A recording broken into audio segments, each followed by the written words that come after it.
আলহামদুলিল্লাহ সুন্দর প্রাকৃতিক দৃশ্য। ধানের সিজনে এখন পুরো বিস্তীর্ণ ধান। একসময় কিন্তু সরিষা ছিল, এখন ধান, শুধু ধান আর ধান। যত দূর দৃষ্টি যায় শুধু ধান আর ধান, শুধু ধান, ধান ক্ষেত।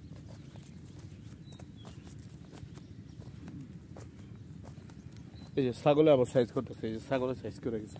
এই কার রে ছাগল ধান খেলতেছে? ইকরাম,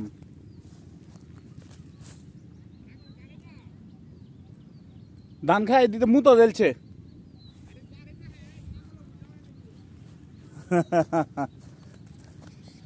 তাহমুল নাই না আছেন রে?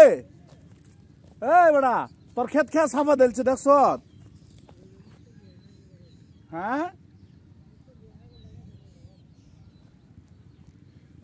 অন ক্ষেত খাই বইবা মুকুল বেড়ার জারি আছে।